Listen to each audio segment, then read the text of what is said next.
무료 관광버스 단골이 된 혜숙 씨. 사람들은 그저 젊은 남자만 밝히는 할머니라고 생각했지만 매번 같은 버스만 고집하는 그녀만의 특별한 이유가 있었습니다. 그 진실을 알게 된 순간 모든 것이 달라졌습니다. 구독과 좋아요는 영상 제작에 큰 힘이 됩니다. 그럼 지금 바로 시작하겠습니다. 정혜숙은 오늘도 새벽 5시에 일어났습니다. 거울 속 자신의 모습을 보니 어느새 59이 되었구나 싶었죠. 회색빛 머리카락을 단정히 빗어 올리고 수십 년 전 딸이 사준 낡은 가방을 챙겼습니다. 또 나가시는 거예요? 아래층에 사는 김씨 아주머니가 계단에서 마주치며 말했습니다.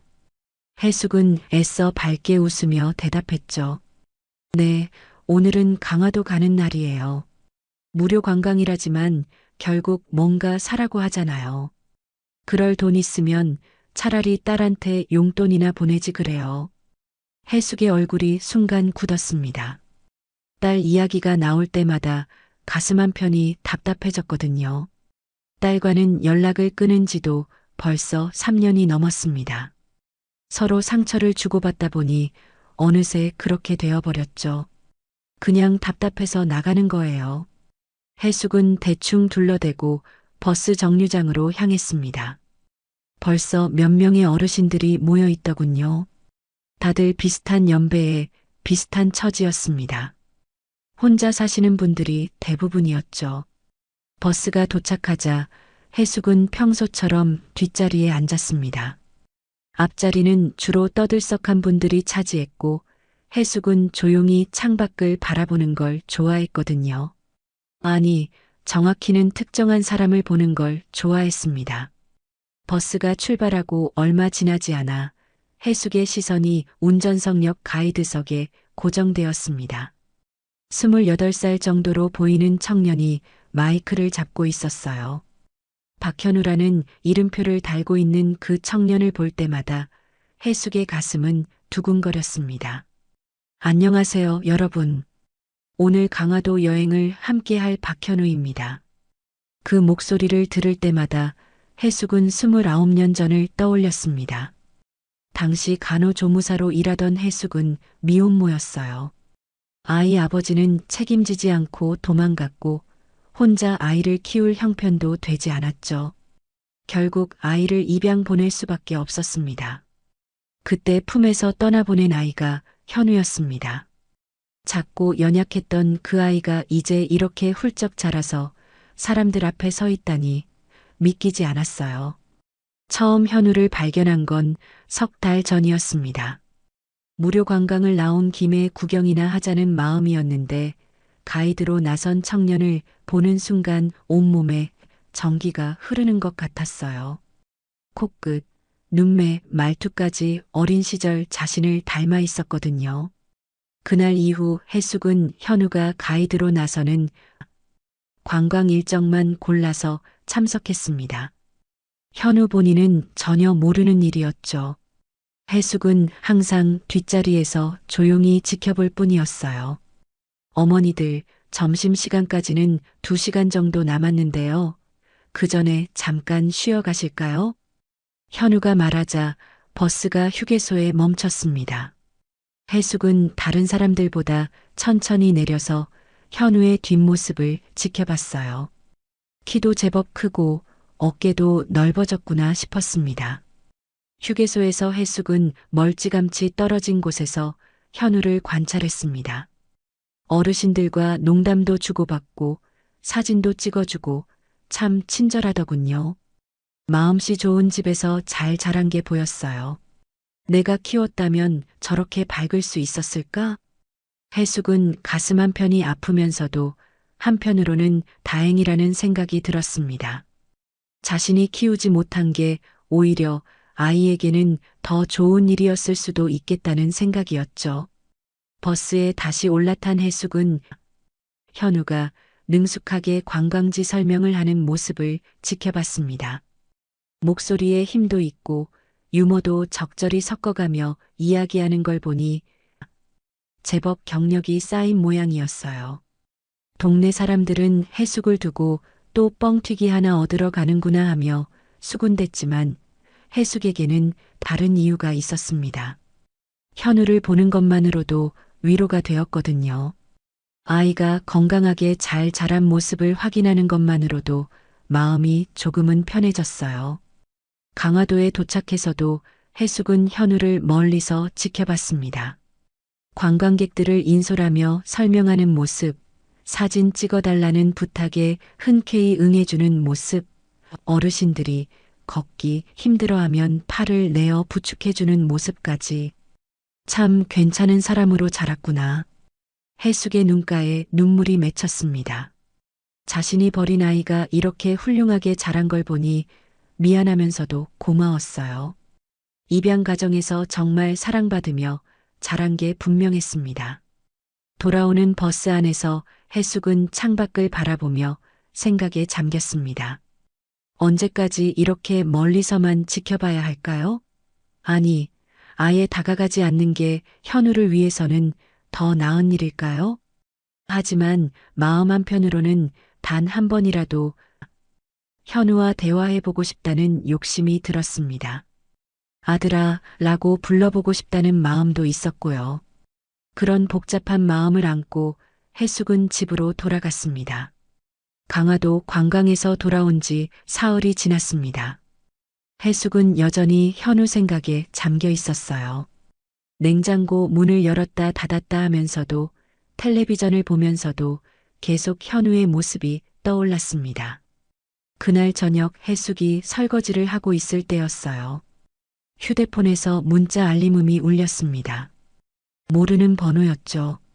해숙은 대수롭지 않게 생각하며 문자를 확인했는데 그 내용을 보고 깜짝 놀랐습니다.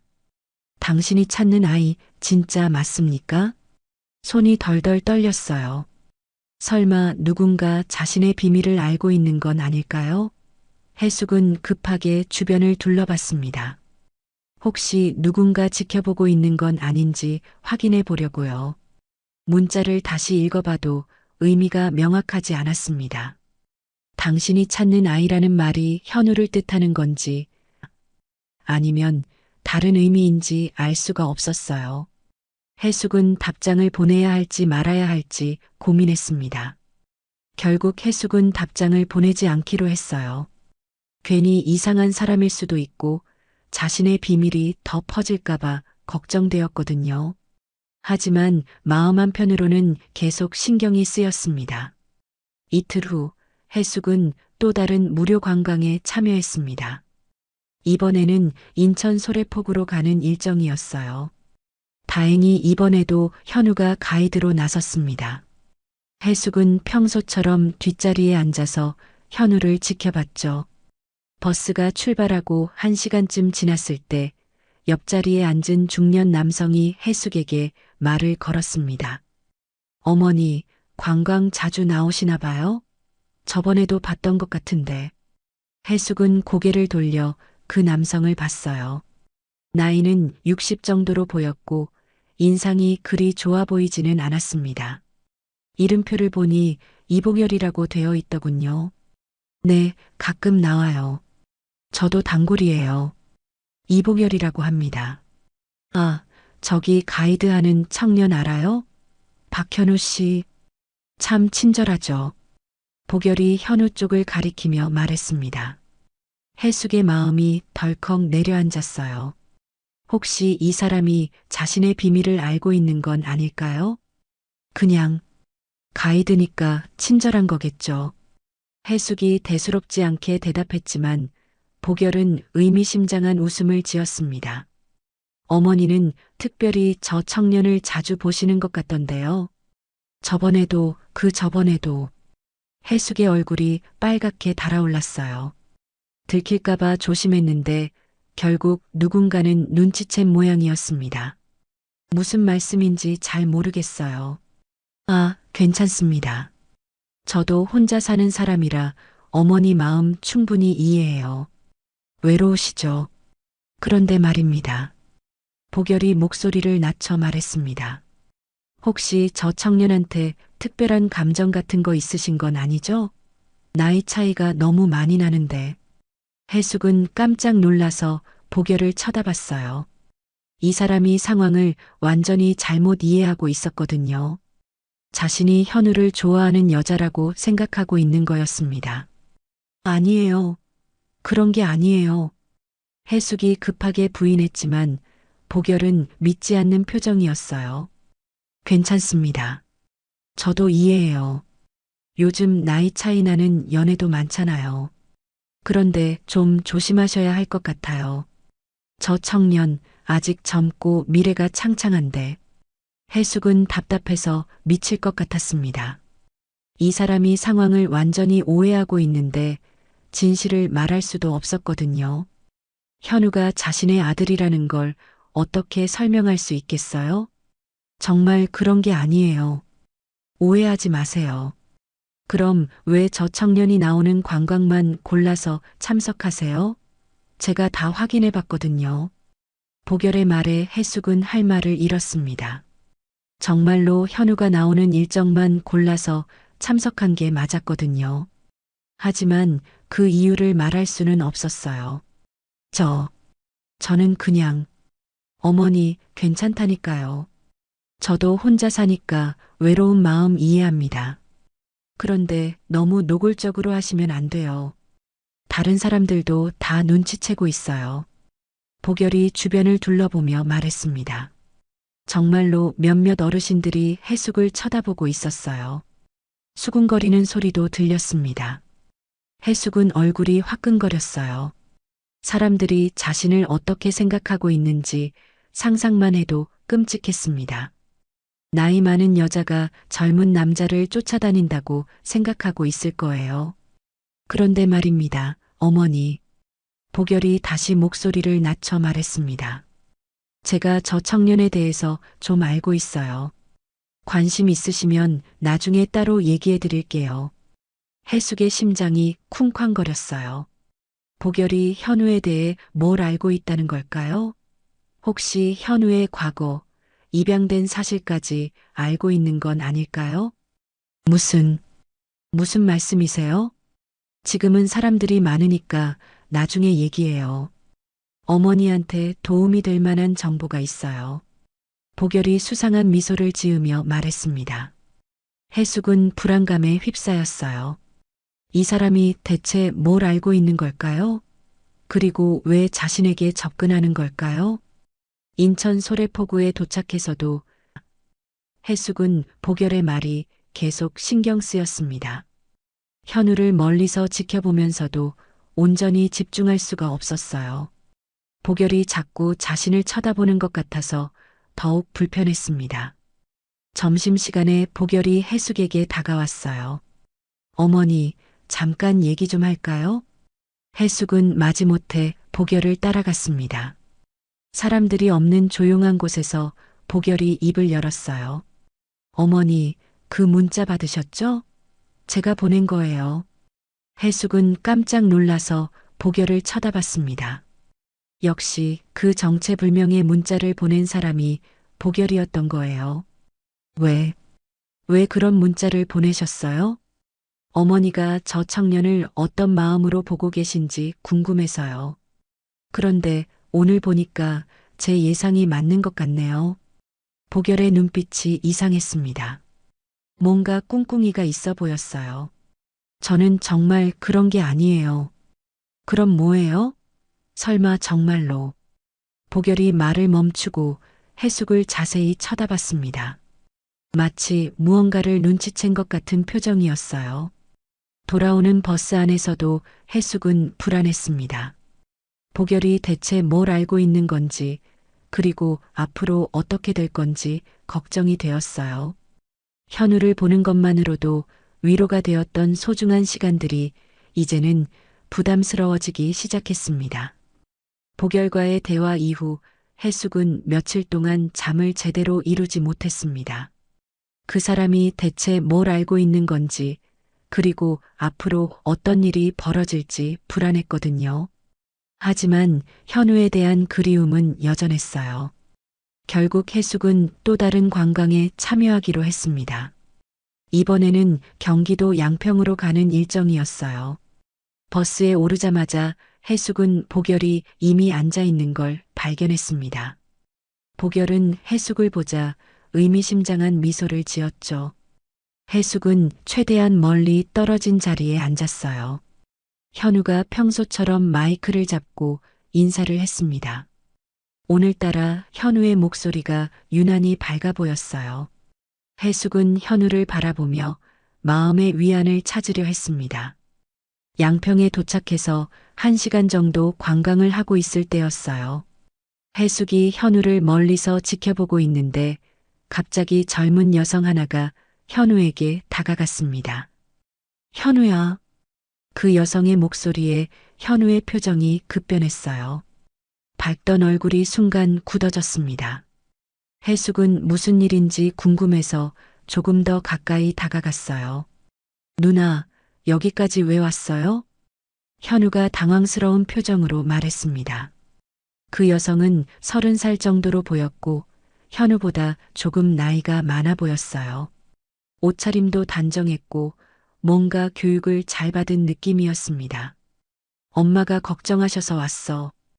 요즘 일이 힘들다고 하니까. 괜찮다고 했잖아요.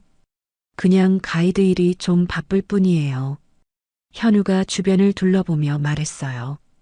관광객들이 지켜보고 있어서 신경 쓰이는 모양이었습니다. 해숙은 숨을 죽이고 그들의 대화를 들었어요. 현우에게 누나가 있다는 걸 처음 알았거든요. 그럼 현우는 입양 가정에서 외동아들로 자란 게 아니라 다른 형제자매가 있는 환경에서 자란 모양이었습니다. 현우야, 너 혹시 이상한 일 없었어? 최근에 누가 너를 지켜보거나 그런 일 말이야. 그 여성의 말에 해숙의 심장이 쿵 내려앉았어요. 혹시 자신이 현우를 지켜보는 걸 누군가 알고 있는 건 아닐까요? 무슨 말씀이세요? 아니, 엄마가 그러시는데 요즘 관광버스에 이상한 아줌마가 자꾸 나타난대. 너만 쳐다본다고. 해숙은 온몸이 얼어붙는 것 같았어요. 현우의 양어머니가 자신의 존재를 알고 있다는 뜻이었거든요. 누나, 그런 사람 못 봤어요. 그냥 관광객들이잖아요. 현우가 고개를 저으며 말했지만 그 여성은 계속 주변을 둘러봤어요. 마치 해당 인물을 찾고 있는 것 같았습니다. 엄마가 말씀하시기를 그 아줌마가 너를 보는 눈빛이 이상하다고 하셨어. 마치 뭔가 특별한 감정이 있는 것 같다고. 해숙은 더 이상 듣고 있을 수가 없었어요. 몸을 돌려 그 자리를 벗어나려고 했는데 그때 복열이 나타났습니다. 어머니, 여기 계셨네요. 복열의 목소리가 유난히 크게 들렸어요. 현우와 그 여성이 고개를 돌려 이쪽을 쳐다봤습니다. 해숙은 얼굴이 새빨갛게 달아올랐어요. 저기 저분이에요.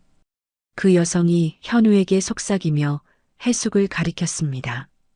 해숙은 도망치고 싶었지만 다리가 굳어서 움직일 수가 없었어요. 현우가 해숙을 쳐다봤습니다. 처음으로 현우와 눈이 마주쳤어요. 현우의 눈빛에는 당황스러움과 함께 뭔가 불편한 기색이 역력했습니다. 저는 해숙이 뭔가 말하려고 했지만 목소리가 나오지 않았어요. 어머니가 현우 씨를 좋아하신다고 들었어요. 복열이 갑자기 말했습니다. 해숙은 깜짝 놀라서 복열을 쳐다봤어요. 왜 갑자기 이런 말을 하는 거죠? 뭐라고요? 현우의 누나가 믿을 수 없다는 표정으로 말했습니다. 이 어머니가 현우 씨가 나오는 관광만 골라서 참석하세요. 저도 여러 번 봤거든요. 복열의 말에 현우의 얼굴이 일그러졌어요. 해숙은 급하게 해명하려고 했습니다. 아니에요. 그런 게 아니에요. 그럼 뭐예요? 왜 이 청년만 따라다니시는 거예요? 현우의 누나가 차갑게 말했습니다. 주변 관광객들도 하나둘씩 모여들기 시작했어요. 상황이 점점 이상해지고 있었습니다. 저는 그냥 해숙은 어떻게 설명해야 할지 몰랐어요. 현우가 자신의 아들이라고 말할 수도 없고 그렇다고 오해를 그대로 둘 수도 없었거든요. 현우야, 이런 일이 또 생기면 안 되니까 회사에 신고해야겠어. 누나, 괜찮아요. 그냥 넘어가죠. 현우가 말렸지만 그의 누나는 단호했습니다. 안 돼. 이런 식으로 젊은 남자를 따라다니는 건 정상이 아니야. 그때 보결이 다시 입을 열었어요. 사실 저도 이 어머니한테 조심하라고 말씀드렸거든요. 나이 차이도 많이 나고. 당신은 누구세요? 현우의 누나가 보결에게 물었습니다. 저는 이 관광의 단골이에요. 그런데 이 어머니가 며칠 전부터 현우 씨에게 관심을 보이시더라고요. 해숙은 보결이 왜 이런 말을 하는지 이해할 수 없었어요. 마치 일부러 상황을 더 복잡하게 만들려는 것 같았습니다. 어머니, 정말 그런 마음이신가요? 현우가 직접 해숙에게 물었습니다. 해숙은 현우의 목소리를 들으니 가슴이 뭉클해졌어요. 이런 상황에서 처음으로 현우와 대화를 하게 되다니.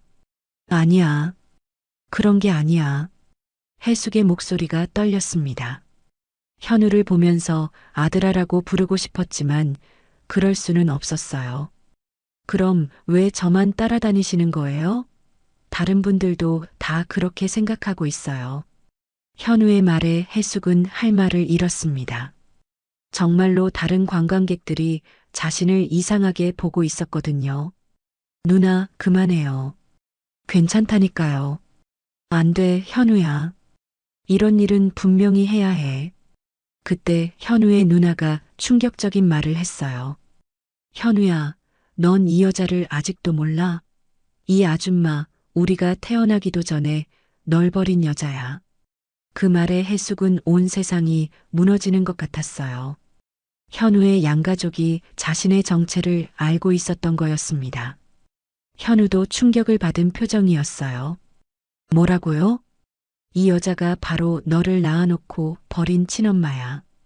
그런데 지금 와서 이런 식으로 접근하고 있는 거야. 해숙은 그 자리에 서 있을 수가 없었어요. 모든 게 들통난 상황에서 더 이상 변명할 여지도 없었습니다. 주변 사람들의 시선이 따가웠고 현우의 표정은 충격과 당황으로 일그러져 있었어요.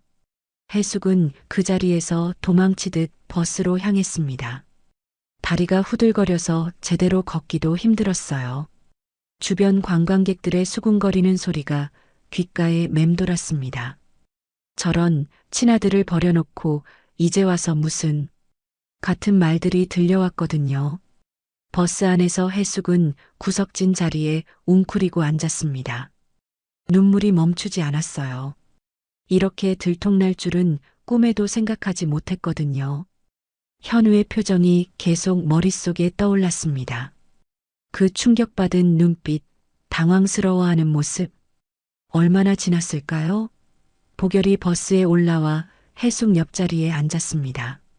어머니, 많이 놀라셨죠? 해숙은 고개를 들지도 못했어요. 보결이 왜 자꾸 자신에게 접근하는지 이해할 수 없었습니다. 저한테 화내지 마세요. 어차피 들통날 일이었어요. 당신이 일부러 그런 거죠? 왜 그런 말을 했어요? 해숙이 억지로 목소리를 짜내며 물었습니다. 아니에요. 저도 몰랐어요. 현우 씨 누나가 그런 말을 할 줄은. 보결이 고개를 저으며 말했지만 해숙은 믿을 수 없었어요. 뭔가 계획적인 느낌이 들었거든요. 그런데 말입니다, 어머니. 보결이 목소리를 낮춰 말했습니다. 이런 상황에서 어머니한테 도움이 될 만한 제안이 하나 있어요. 무슨 말씀이세요? 제가 현우 씨에 대한 자료를 좀 갖고 있어요. 입양 기록이라든지 성장 과정이라든지. 해숙의 눈이 커졌어요. 보결이 정말로 현우에 대한 정보를 갖고 있다는 뜻이었거든요. 어떻게 그런 걸 갖고 계세요? 저도 이 일을 오래 했거든요. 관광업계에서 일하다 보니 여러 가지 정보를 얻게 되더라고요. 보결이 가방에서 두꺼운 봉투를 꺼냈습니다. 그 안에 서류들이 잔뜩 들어있는 게 보였어요.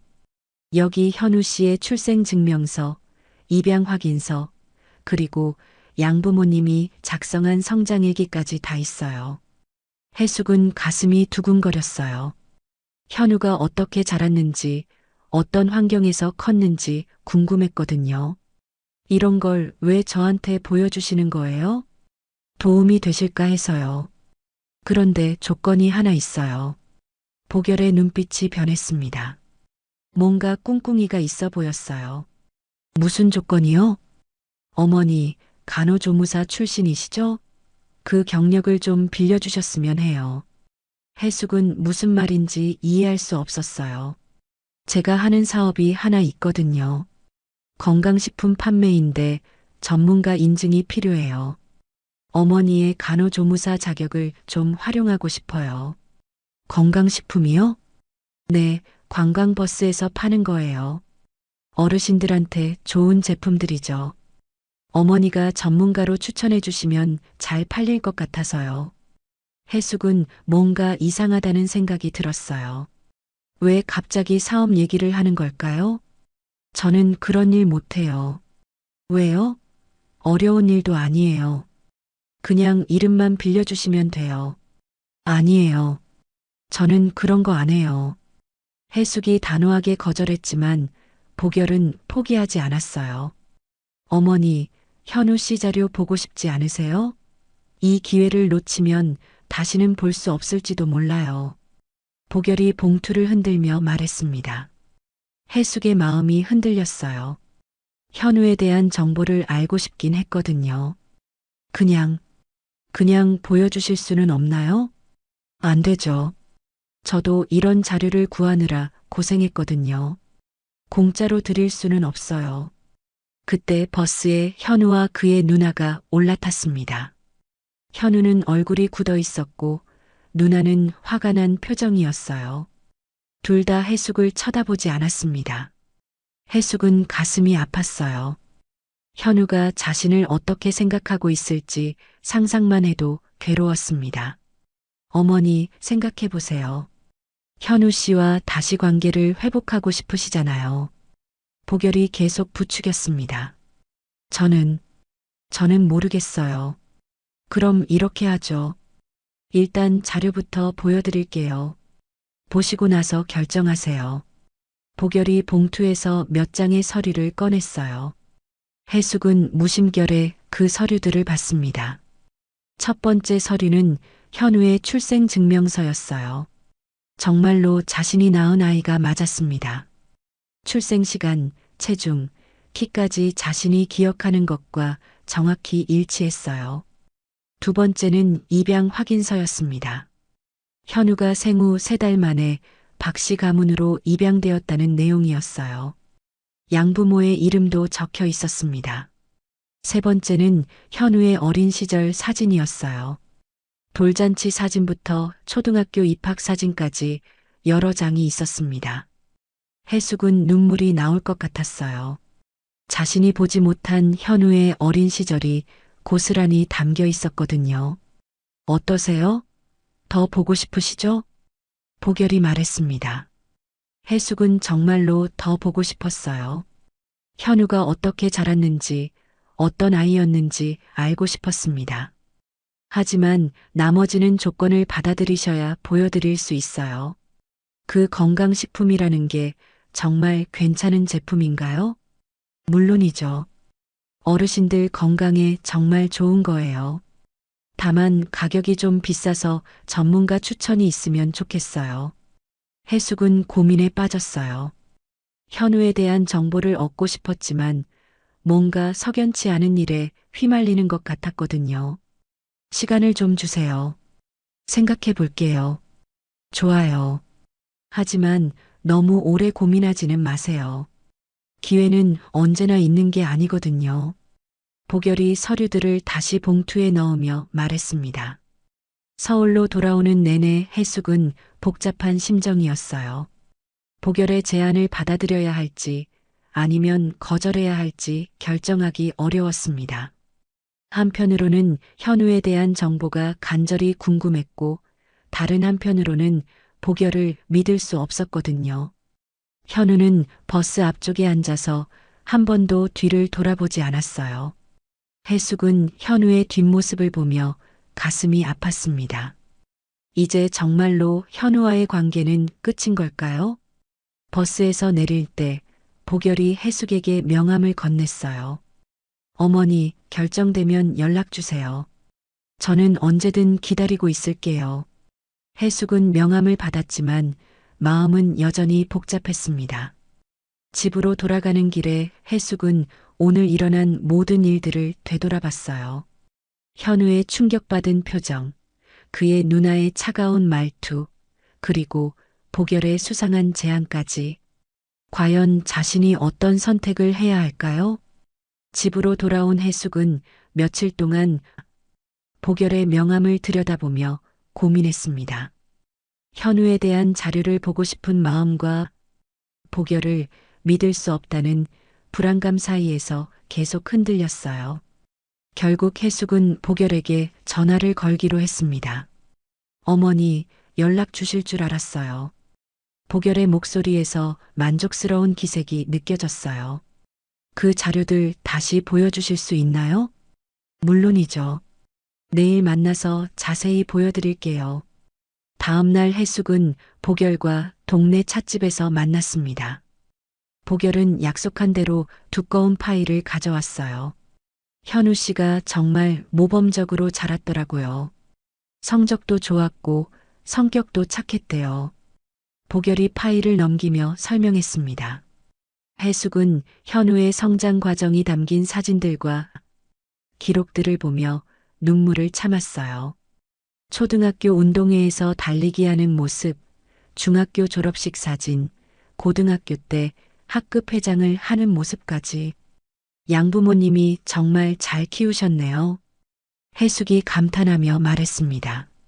그런데 어머니, 이제 제 부탁도 들어주셔야죠. 복열이 다른 서류를 꺼내며 말했어요.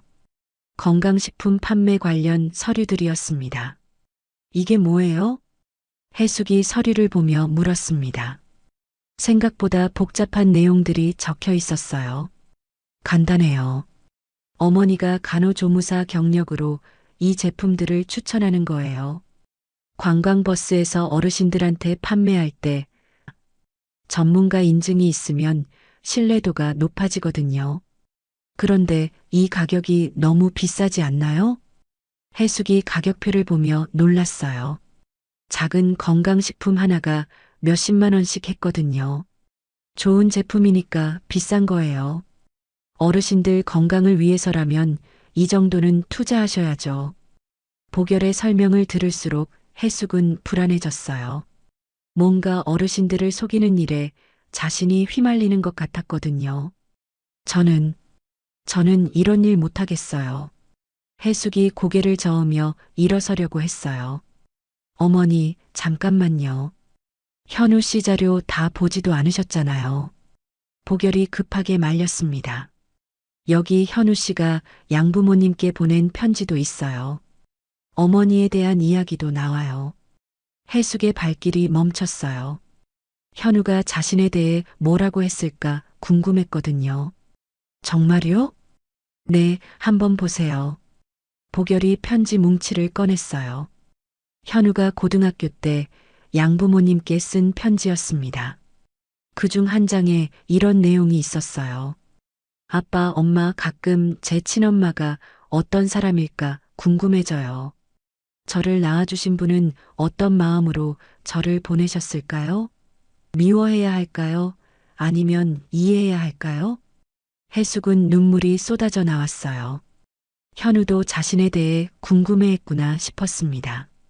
어머니, 현우 씨도 어머니에 대해 궁금해했어요. 이런 기회에 관계를 회복해 보시는 게 어때요? 하지만 어제 그 일 때문에 괜찮아요. 시간이 지나면 현우 씨도 이해하실 거예요. 그런데 그러려면 어머니가 먼저 성의를 보이셔야죠. 복열이 계속 부추겼어요. 제 부탁 하나만 들어주시면 현우 씨와 연결해 드릴게요. 해숙은 마음이 흔들렸어요. 현우와 다시 만날 수 있다면 뭐든 해볼 수 있을 것 같았거든요. 정말 괜찮은 제품인가요? 물론이죠. 제가 직접 써봤는데 효과가 좋더라고요. 결국 해숙은 복열의 제안을 받아들이기로 했습니다. 하지만 마음 한편으로는 계속 불안했어요. 일주일 후 해숙은 복열과 함께 관광버스에 올랐습니다. 이번에는 일반 관광객이 아니라 건강식품 판매를 도와주는 역할이었어요. 버스가 출발하고 1시간 정도 지났을 때 복열이 마이크를 잡았습니다. 어르신 여러분, 잠깐 시간을 내주세요. 오늘 특별한 분을 모셨어요. 복열이 해숙을 소개했어요. 이분은 정혜숙 선생님이십니다. 30년간 간호조무사로 일하신 건강 전문가세요. 해숙은 떨리는 마음으로 앞에 섰습니다. 어르신들이 모두 자신을 쳐다보고 있었어요. 안녕하세요. 해숙이 인사하자 복열이 건강식품을 꺼냈습니다. 선생님, 이 제품에 대해 설명해 주세요. 해숙은 복열이 미리 알려준 대로 설명하기 시작했어요. 하지만 말을 하면서도 마음이 편하지 않았습니다. 어르신들이 진짜로 이 비싼 제품을 사게 될까봐 걱정되었거든요. 이 제품이 정말 효과가 있나요? 한 할머니가 물었습니다. 네. 좋은 성분들이 들어있어요. 해숙이 모호하게 대답했어요. 정확한 효과를 장담할 수는 없었거든요. 얼마예요?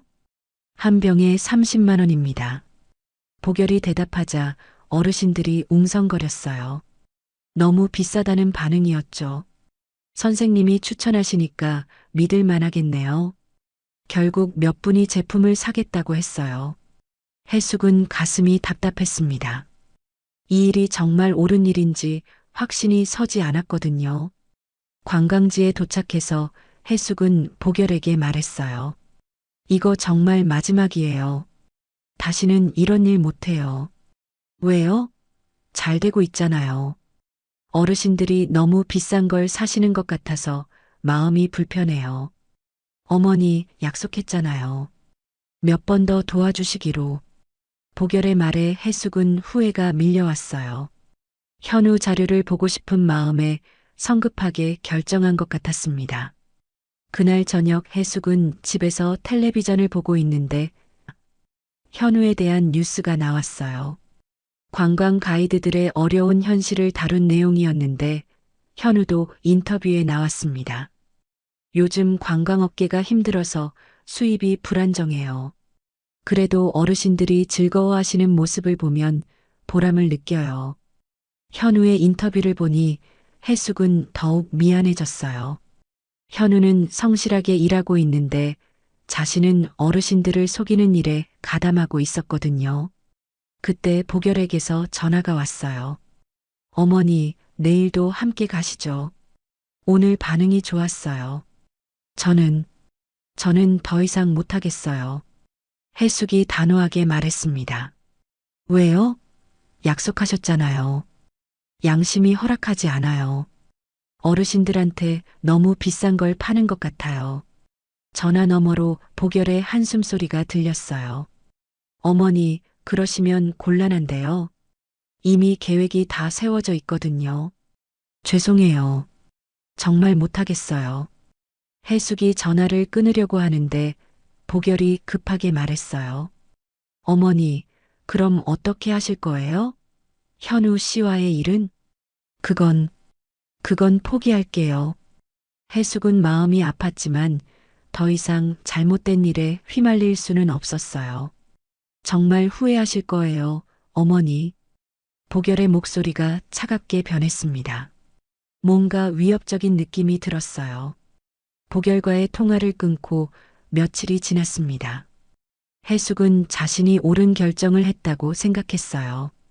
비록 현우에 대한 정보를 더 얻을 기회를 놓쳤지만 어르신들을 속이는 일에 가담할 수는 없었거든요. 그런데 사흘째 되는 날 이상한 일들이 벌어지기 시작했습니다. 동네 마트에서 장을 보던 해숙에게 김 씨 아주머니가 다가왔어요. 혜숙 씨, 요즘 이상한 소문이 돌던데요. 무슨 소문이요? 관광버스에서 젊은 남자 쫓아다닌다고 하더라고요. 설마 그런 거 아니죠? 혜숙은 얼굴이 화끈거렸어요. 벌써 소문이 동네까지 퍼진 모양이었습니다. 아니에요. 그런 게 아니에요. 그런데 누가 그런 말을 퍼뜨리는 거예요? 괜히 혜숙 씨 이미지만 나빠지잖아요. 혜숙은 보결이 떠올랐어요. 그 사람이 복수를 하는 걸까요? 집으로 돌아오는 길에 또 다른 이웃이 혜숙을 붙잡았습니다. 혜숙 씨, 정말 관광에서 그런 일이 있었어요? 무슨 일이요? 젊은 가이드를 따라다니면서 추근댔다고 하던데요. 심지어 그 사람 친엄마라면서 접근했다고도 하고. 혜숙은 충격을 받았어요. 자신과 현우의 관계까지 왜곡되어 퍼지고 있었거든요. 그런 게 아니에요. 혜숙이 급하게 부인했지만 이웃의 시선은 이미 곱지 않았어요. 집에 도착하자마자 혜숙의 휴대폰이 울렸습니다. 모르는 번호였어요. 정혜숙 씨죠? 저는 무료 관광 주최 측입니다. 네, 그런데요. 앞으로 저희 관광에 참여하실 수 없습니다. 왜요? 다른 참가자들이 불편해하신다고 신고가 들어왔어요. 특정 가이드를 괴롭힌다는 내용이었습니다. 혜숙은 머리가 하얘졌어요. 이제 무료 관광에도 참여할 수 없다는 뜻이었거든요. 저는 그런 적 없어요. 죄송합니다. 이미 결정된 사안입니다. 전화가 끊어지자 혜숙은 주저앉고 싶었어요. 모든 게 보결해지신 것 같았습니다. 그날 저녁 보결에게서 문자가 왔어요. 어머니, 마음 바뀌셨으면 연락 주세요. 상황이 더 나빠지기 전에. 혜숙은 보결이 정말로 복수를 하고 있다는 걸 확신했어요. 하지만 굴복할 수는 없었습니다. 일주일이 더 지나자 상황은 더욱 악화되었어요. 동네 사람들이 혜숙을 보는 시선이 완전히 달라졌거든요. 젊은 남자 쫓아다니는 이상한 여자로 낙인 찍힌 거였습니다. 마트에서도 은행에서도 심지어 병원에서도 사람들이 수군거렸어요. 혜숙은 외출하는 게 두려워졌습니다. 더 충격적인 건 현우에게까지 왜곡된 이야기가 전해졌다는 사실이었어요. 보결이 현우에게 직접 연락을 한 모양이었습니다. 어느 날 저녁 혜숙의 집 앞에 현우가 나타났어요. 혜숙은 깜짝 놀라서 현우를 쳐다봤습니다. 안녕하세요. 현우가 어색하게 인사했어요. 혜숙은 가슴이 쿵쾅거렸습니다. 이렇게 가까이서 현우와 대화하는 건 처음이었거든요. 현우야, 저는 궁금한 게 있어서 왔어요. 현우의 표정이 복잡했어요. 당황스러우면서도 뭔가 확인하고 싶어 하는 눈빛이었습니다. 뭐가 궁금한데? 정말로 저한테 그런 감정이 있으셨어요? 혜숙은 무슨 말인지 이해할 수 없었어요. 무슨 말이야? 보결이라는 분이 연락을 했어요. 어머니가 저한테 이상한 감정을 갖고 있다고. 그래서 관광을 쫓아다녔다고. 혜숙은 분노가 치밀어 올랐어요. 보결이 현우에게까지 거짓말을 한 거였습니다. 그런 게 아니야. 절대 그런 게 아니야. 그럼 뭐예요? 왜 저만 쫓아다니셨어요? 현우의 목소리에 상처가 느껴졌어요. 혜숙은 어떻게 설명해야 할지 몰랐습니다. 현우야, 너는 내 아들이야. 그런 말 하지 마세요. 저한테는 부모님이 따로 계세요. 현우가 차갑게 말했어요. 지금껏 나 따라다닌 게 정말 엄마라서였어요? 아니면 뭔가 더러운 감정이라도 있었던 거예요? 현우의 말에 혜숙은 가슴이 찢어지는 것 같았어요. 자신의 아들이 자신을 그런 눈으로 보고 있다니. 혜숙은 말없이 방으로 들어가서 오래전부터 간직해온 봉투를 꺼냈습니다. 그 안에는 현우의 출생증명서, 입양 확인서, 그리고 자신이 몰래 써온 일기가 들어 있었어요. 이걸 봐. 해숙이 봉투를 현우에게 건넸습니다. 현우는 떨리는 손으로 봉투를 열었어요. 먼저 출생증명서를 받습니다. 자신의 이름과 생년월일, 그리고 어머니 이름 란에 정혜숙이라고 적혀 있었어요. 이게 진짜예요? 응, 너를 낳았을 때 받은 거야. 현우가 다음으로 입양 확인서를 봤어요. 생후 3달에 박씨 가문으로 입양되었다는 내용이었습니다. 왜 저를 보냈어요? 현우의 목소리가 떨렸어요. 그때는 혼자 키울 형편이 안 됐어. 아이 아버지는 도망갔고 나는 간호조무사 일을 겨우 시작했을 때였거든. 해숙도 목소리가 떨렸습니다. 그럼 왜 이제 와서? 잊은 적이 없어. 한순간도 잊은 적이 없었어. 해숙이 일기장을 펼쳐 보였어요. 현우의 생일마다 쓴 편지들, 현우를 그리워하는 마음을 담은 글들이 가득했습니다. 현우는 일기를 읽으며 눈물을 흘렸어요. 이 모든 세월 동안 자신을 생각해온 친엄마의 마음이 고스란히 담겨 있었거든요. 그럼 관광에서 널 보고 싶어서였어. 멀리서라도 내가 잘 자란 모습을 보고 싶어서. 왜 말을 안 하셨어요? 어떻게 말해? 너한테는 좋은 부모님이 계시는데. 내가 나타나서 너를 혼란스럽게 하고 싶지 않았어.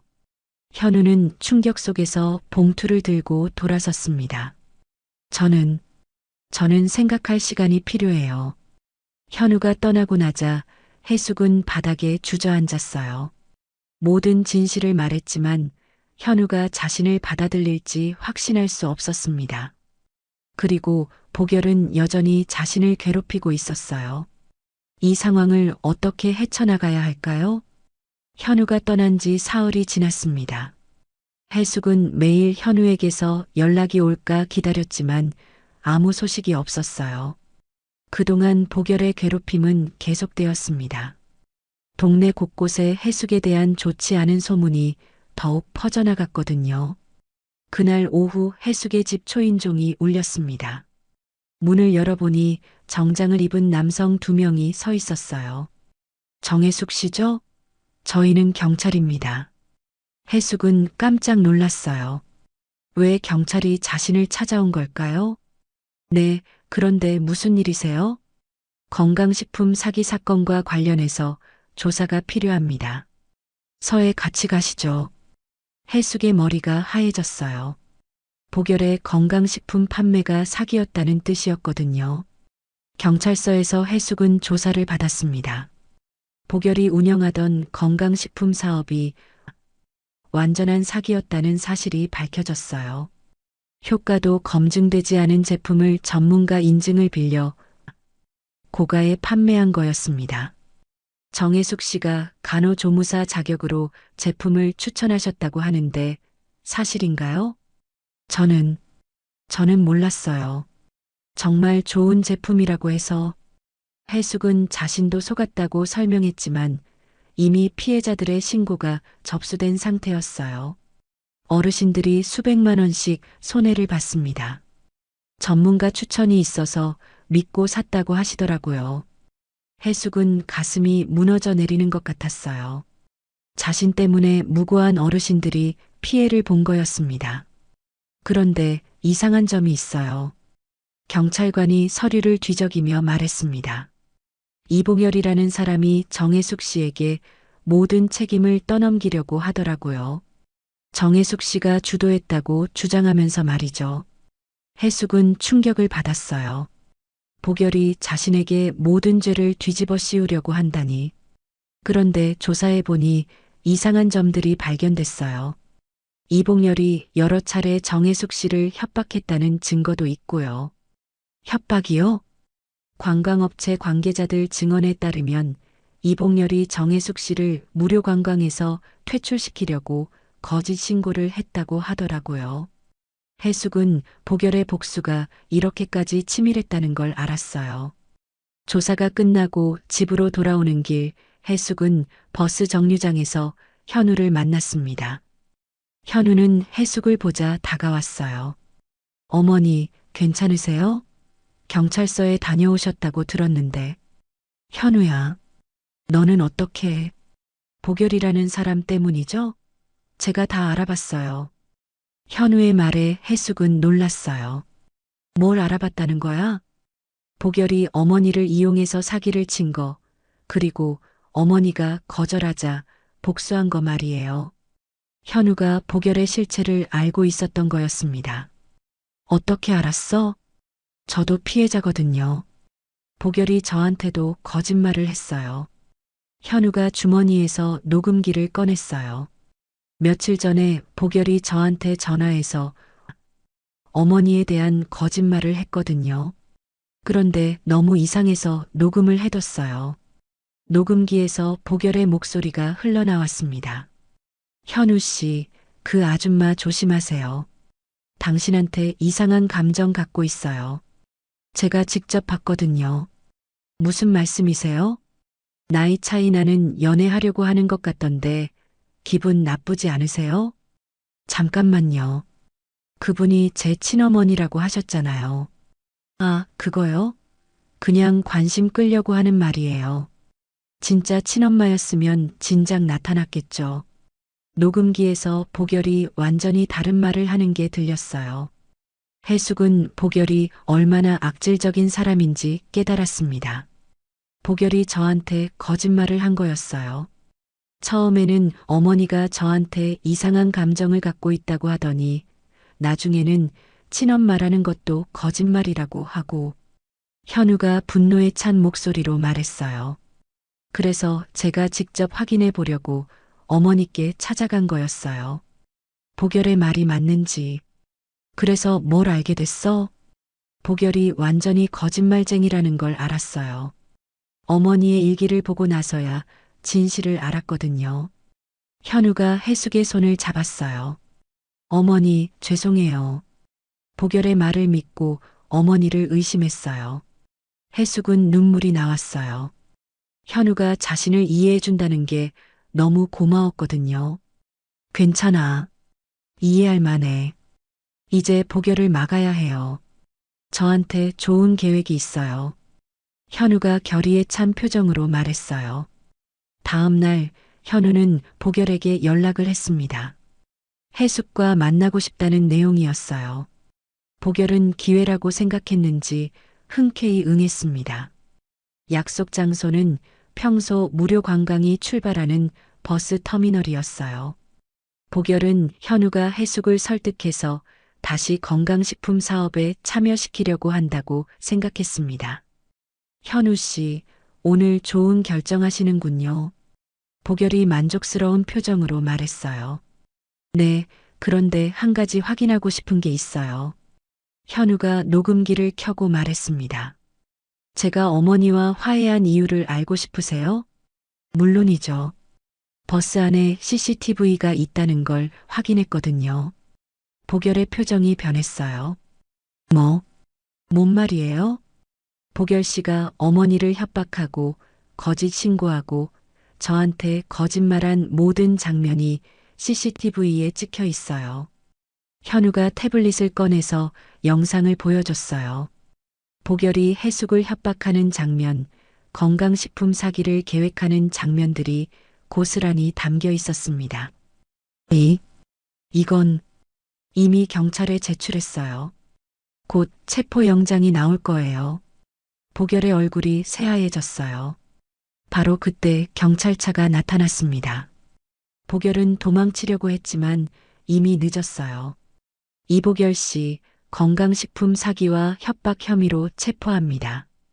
보결이 수갑을 차고 끌려가면서 해숙을 쳐다봤어요. 그 눈빛에는 분노와 후회가 섞여 있었습니다. 현우가 해숙에게 다가왔어요. 어머니, 이제 괜찮아요. 보결은 더 이상 어머니를 괴롭히지 못해요. 해숙은 현우를 보며 눈물을 흘렸어요.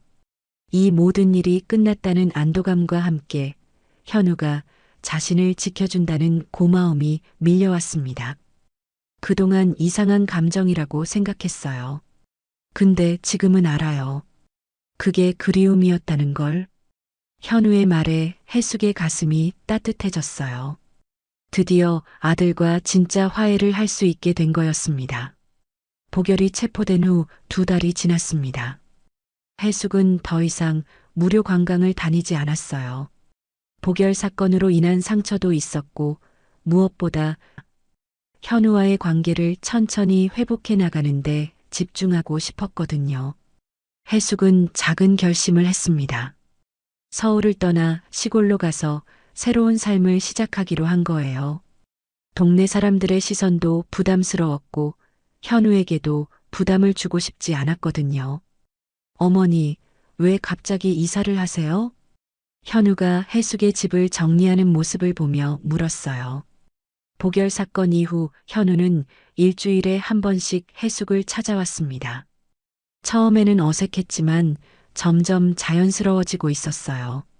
여기 있으면 너한테 피해가 될 것 같아서. 무슨 피해요? 사람들이 아직도 수군거리잖아. 너도 힘들 거야. 해숙이 이삿짐을 정리하며 말했어요. 정말로 동네 사람들의 시선은 여전히 곱지 않았습니다. 보결의 사기 사건이 알려지면서 해숙도 피해자라는 게 밝혀졌지만 한번 박힌 인상은 쉽게 바뀌지 않았어요. 어머니, 저 때문에 이사 가시는 거예요? 현우의 목소리에 걱정이 묻어났어요. 그런 게 아니야. 그냥 조용한 곳에서 살고 싶어서. 해숙은 진짜 이유를 말하지 않았어요. 현우에게 부담을 주고 싶지 않았거든요. 어디로 가실 거예요? 충청도 작은 마을이야. 거기서 작은 반찬 가게를 할 생각이야. 해숙이 부동산 계약서를 보여주며 말했어요. 정말로 모든 걸 정리하고 새로 시작할 작정이었습니다. 혼자서 괜찮으실까요? 괜찮아. 나 혼자 사는 거 익숙해. 현우는 복잡한 표정이었어요. 이제 막 어머니와 관계를 회복하기 시작했는데 멀어지게 되는 게 아쉬웠거든요. 가끔 연락은 드릴게요. 그래, 그렇게 해. 해숙도 아쉬웠지만 이게 최선이라고 생각했어요.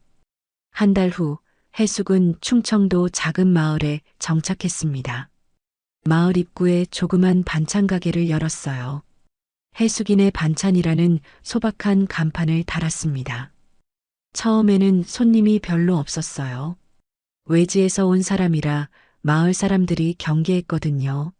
하지만 해숙이 만든 반찬이 맛있다는 소문이 나면서 조금씩 손님이 늘어났습니다. 사장님, 오늘도 김치찌개 하나 주세요. 단골이 된 할아버지가 웃으며 말했어요. 네, 금방 해드릴게요. 해숙은 작은 미소를 지으며 김치찌개를 끓였어요. 이런 평범한 일상이 나쁘지 않았습니다. 현우와는 일주일에 한 번씩 전화를 했어요. 안부를 묻고 서로의 근황을 나누는 정도였죠. 현우는 여전히 관광 가이드 일을 하고 있었고 해숙은 반찬 가게 운영에 집중했습니다. 어머니, 몸은 괜찮으세요? 응, 괜찮아. 너는? 저도 괜찮아요. 요즘 관광객이 많아져서 바빠요. 그래, 몸 조심해. 그렇게 반년이 지났습니다. 해숙의 반찬 가게는 마을에서 없어서는 안 될 존재가 되었어요. 특히 혼자 사시는 어르신들이 자주 찾아왔습니다. 사장님 고마워요. 덕분에 맛있는 반찬 먹고 살아요. 천만에요. 자주 오세요. 해숙은 이런 소소한 행복에 만족했어요. 현우를 그리워하는 마음은 여전했지만 멀리서라도 잘 지내고 있다는 것만으로도 위안이 되었습니다. 그런데 어느 겨울날 오후 반찬 가게 문이 열리면서 익숙한 목소리가 들렸어요. 어머니 계세요? 해숙은 깜짝 놀라서 고개를 들었어요. 현우가 서 있었거든요. 현우야, 어떻게 여기까지? 보고 싶어서 왔어요. 현우가 해숙에게 다가오며 말했어요. 해숙은 가슴이 두근거렸습니다. 갑자기 왜? 연락도 안 하고 깜짝 선물이에요. 현우가 웃으며 말했어요. 몇 달 만에 보는 현우는 더 성숙해 보였습니다. 여기까지 오느라 힘들었을 텐데 괜찮아요. 어머니 보니까 다 잊어져요. 현우가 가게 안을 둘러보며 말했어요. 반찬 가게 잘 되고 있네요. 응, 그럭저럭. 손님들도 많고 정말로 저녁 시간이 되면서 손님들이 하나둘 들어오기 시작했어요. 사장님, 오늘도 불고기 하나 주세요. 이분은 누구세요?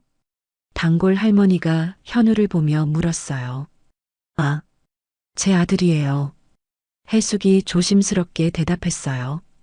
현우를 아들이라고 부르는 게 아직도 어색했거든요. 어머, 아들 있으셨어요? 참 잘생겼네요. 할머니가 현우를 보며 웃었어요. 안녕하세요. 현우가 정중하게 인사했어요. 가끔 와서 어머니 도와드려요. 혼자 하시기 힘드실 텐데. 네, 그럴게요.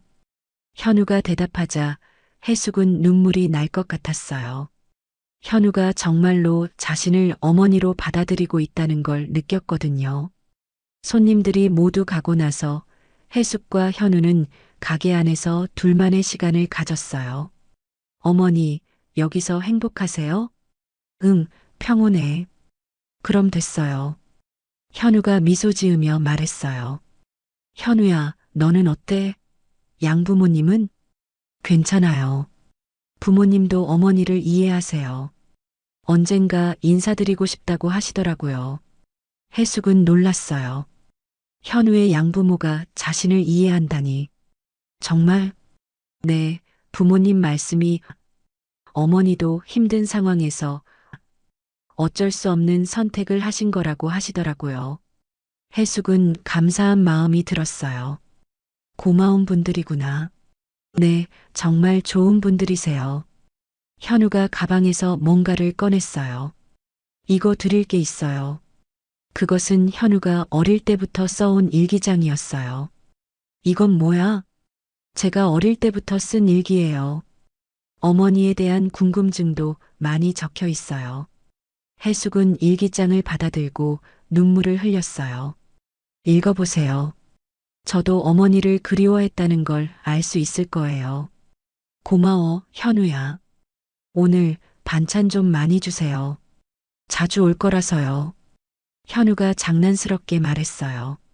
자주 와? 네, 이제 자주 올 거예요. 어머니 혼자 두기 싫어요. 해숙은 현우를 안아주고 싶었지만 참았어요. 아직은 조심스러웠거든요. 그럼 다음에는 미리 연락해. 네, 그럴게요. 그들은 여전히 모자라는 말은 하지 않았어요. 사랑한다, 미안하다 같은 말들은 아직 어려웠습니다. 하지만 둘 다 알고 있었어요. 이제 진짜 가족이 되기 시작했다는 걸. 해숙은 현우가 떠나고 나서도 오랫동안 문 앞에 서 있었어요. 마음이 따뜻했습니다. 길고 어려웠던 여정 끝에 드디어 아들과 진정한 화해를 이룬 거였으니까요. 그날 밤 해숙은 현우의 일기를 읽으며 잠들었어요. 그 안에는 어머니를 그리워하는 아이의 마음이 고스란히 담겨 있었습니다. 이제 정말로 모든 게 괜찮아질 것 같았어요.